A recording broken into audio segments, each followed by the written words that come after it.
네, 고난주간 셋째 날 화요일입니다. 오늘은 변론의 날과 감남산 설교로 예수님의 그 행적을 우리가 알아보도록 하겠습니다.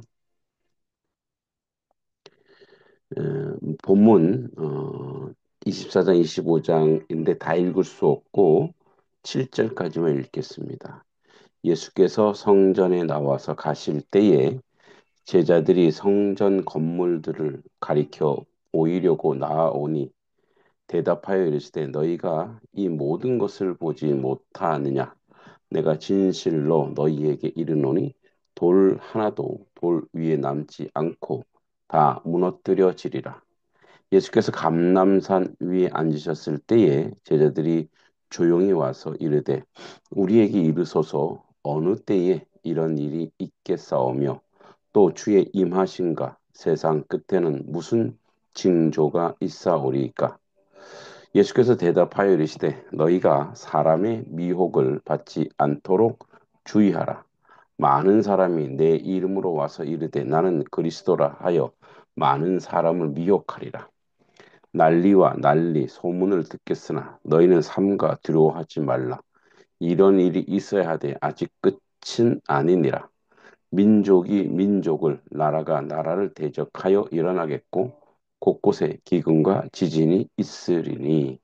아멘.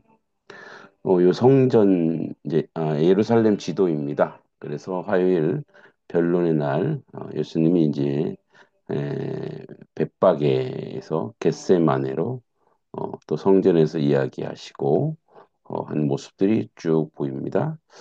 그래서 아침에 지나가면 무화과 나무가 마른 것을 여기서 보십니다. 그리고 성전에서 두 번째 변론하십니다.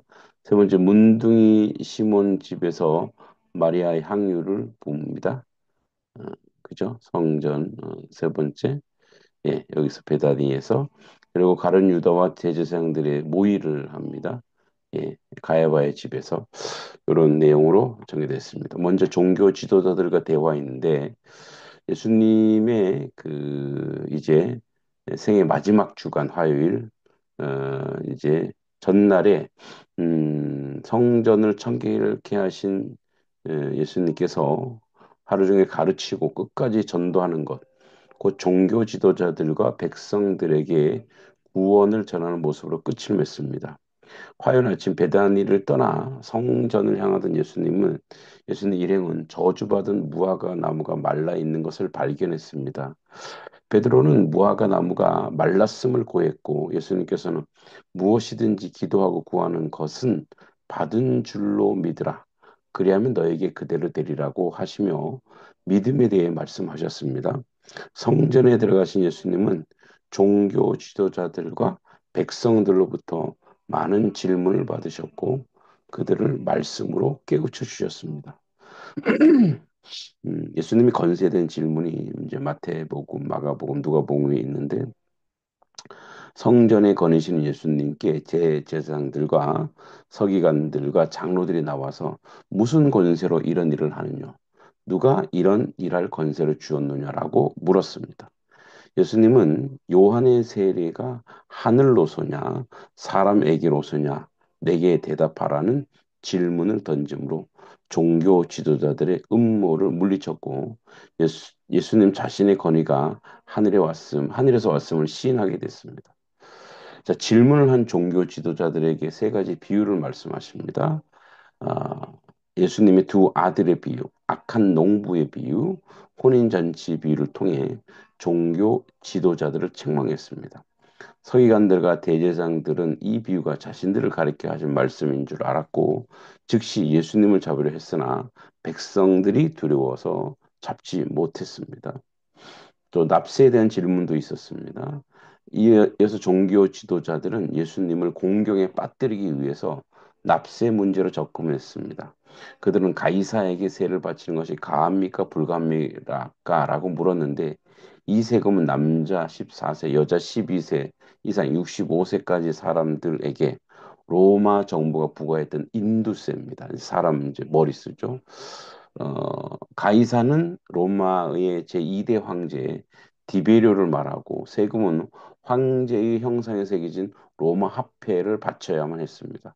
이는 황제에게 영광을 돌리기 위한 수단이었고 결국 종교 지도자들의 질문은 가이사에게 영광을 돌리는 것이 옳은지 그른지 묻는 것이었습니다. 만약 예수님께서 가이사에게 세를 바침이 불가하니 영광을 하나님께 돌리라고 대답하셨다면 정치적으로 몰아세웠을 것이고 가이사에게 세를 바침을 가하다라고 대답하셨다면 이를 빌미로 예수님을 책잡으려 했을 것입니다. 예수님께서는 동전 하나 보여주기를 원하셨고 동전에 그려진 가이사를 가리켜 가이사의 것은 가이사에게 하나님의 것은 하나님에게 바치라고 말씀하셨습니다. 종교 지도자들은 이 말씀을 기이 여기며 예수님을 떠났습니다. 음, 자, 이제 네 번째 부활에 대한 질문이 있었습니다. 종교 지도자들이 떠난 후에 부활이 없다고 하는 사두개인들이 와서 일곱 형제를 다 취한 여인이 부활 때는 누구의 아내가 될 것인가에 대해 물었습니다. 이 질문은 사두개인들이 유일한 정경으로 인정하는 모세 오경에 언급된 유대 사회의 계대 결혼 제도에 근거한 것입니다. 그러니까 형제가 이제 형수한테 가는 거죠. 왜냐면 그 채워 넣어야 되는 거예요. 장자를. 예수께서는 부활 때는 장가도 아니 가고 시집도 아니 가고 하늘에 있는 천사와 같게 된다라고 말씀하시며 하나님의 능력을 오해한 사두개인들의 성경적 무지를 책망했습니다. 계속해서 예수님은 출애굽기 3장 6절을 인용해 율법도 육체의 부활을 인정하고 있음을 증거하시며 사두개인들의 잘못된 생각을 일깨워 주셨습니다. 예수께서는 죽은 자의 하나님이 아니요 산자의 하나님이시며 아브라함, 이삭, 야곱뿐만 아니라 하나님의 자녀로서 죽은 모든 사람이 하나님 안에서 살아 있다는 것을 분명하게 말씀하셨습니다. 또 계명에 대하여 묻습니다. 예수님께서 사두개인들로 하여금 아무 대답도 못하게 하였다는 소식을 듣고 바리새인들이 찾아왔습니다. 이들 중 한 율법사는 예수님을 시험하여 선생님이여 율법 중에 어느 계명이 큽니까? 라고 물었습니다. 당시 율법사들은 율법 조항 613개를 구분했는데 이 모든 율법을 지키는 것은 불가능한 일임을 알았기에 248개 조항을 보다 중요한 것으로 취급했습니다. 그런데 중요한 것과 중요치 않은 것을 구분하기 위한 기준이 당시 랍비 사이에 논란이 있었던 것입니다. 예수께서는 신명기 6장 5절을 근거로 내 하나님을 사랑하라 하고 말씀을 통해 율법을 간통하는 가장 근본적인 계명이 하나님 사랑하는 것임을 말씀하셨습니다. 또한 둘째로 그와 같으니라고 말씀하시며 첫 번째 계명과 두 번째 계명을 동일한 것으로 취급하여 이웃 사랑할 것을 명령하셨습니다. 예수님께서 제시한 이 두 계명은 사랑이 모든 율법의 완성이라는 것입니다. 바리새인들을 향한 예수님의 메시아에 대한 질문이 있습니다. 그리고 바리새인과 서기관을 경계하는 그런 이야기, 그다음에 예루살렘에 대한 탄식에 대한 이야기, 그리고 과부 두렙돈을 칭찬하십니다. 자, 이 부분은 볼게요. 예루살렘 성전 밖에 두 번째 뜰인 여인의 뜰에 나팔 모양 헌금개가 13개가 각각 다른 명목으로 놓여 있었습니다. 예수님께서는 그 옆에 앉아 사람들을 연보개에 돈 넣는 걸 지켜보셨는데 어느 가난한 과부가 두렵던 곳 한 고드란트를 바친 것을 보시고 뭐 몇천 원 정도죠. 제자들에게 이 과부가 어느 부자보다 많은 헌금을 하였다라고 칭찬했습니다. 비록 적은 액수였지만 그것이 가진 것 전부 곧 생활의 전부였기 때문입니다. 예수님의 헌금에 대한 정의는 현대에 사는 우리에게 많은 것을 깨닫게 해줍니다. 그리고 예루살렘 멸망과 종말에 대한 경고, 일곱 가지 화에 대한 이야기를 하십니다. 그리고 유대인들이 이제 가룟 유다를 통해서 이제 예수님을 어떻게 죽일까 음모를 벌이죠.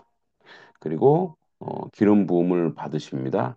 예수님께서 베다니 문둥이 시몬의 집에 저녁 식사를 하실 때에 마리아가 300데나리온을 가지고 향유 옥합을 뿌리죠. 이거 우리 했던 거죠. 가룟 유다가 이제 반역합니다. 가룟 유다가 그 기름을 아까워합니다. 그리고 예수님을 넘겨줄 것을 약속하고 온 30을 받습니다. 그때 가룟 유다는 예수님을 넘길 기회를 보게 됩니다. 쭉 한번 또 정리해 보면 이제 종교 지도자들과 대화, 변론의 날인데 예수님의 건세에 대한 질문, 또 종교 지도자들에게 세 가지 비유를 말씀하시고 납세에 대한 질문, 부활에 대한 질문, 계명에 대한 질문, 바리새인들 향한 예수님의 메시아에 대한 질문, 서기관들을 경계하는 것, 바리새인 서기관들, 예루살렘에 대한 탄식, 가부 두렵던 칭찬하심, 예루살렘 멸망과 종말에 대한 경고, 그리고 유대인들의 음모, 기름 부음 받고 가룟 유다의 반역까지 우리가 쭉 한번 보았습니다. 자, 오늘도 화요일 변론의 날입니다. 우리가 주 예수 그리스도 가운데 하나님의 백성으로 살아가는 데 있어서 말씀과 은혜에 정말 창념하며 살아가길 바랍니다. 기도합니다. 거룩하신 하나님, 고난중한 화요일 성전에서 진리를 선포하시고 제자들에게 마지막 때를 가르치신 주님을 기억합니다. 혼란과 거짓이 가득한 세상 속에서도 참 진리를 말하는 예수님의 담대함을 본받게 하시고 주님의 말씀 안에서 분별력을 가지고 살아가게 하소서.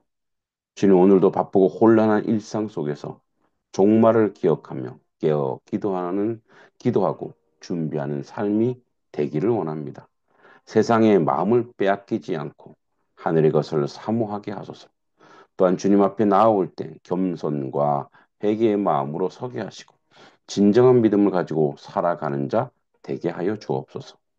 이 고난주간 예수님의 사랑과 가르침을 더 깊이 묵상하며 주님의 십자가의 길에 함께 걷게 하소서. 예수님의 이름으로 간절히 기도합니다. 아멘.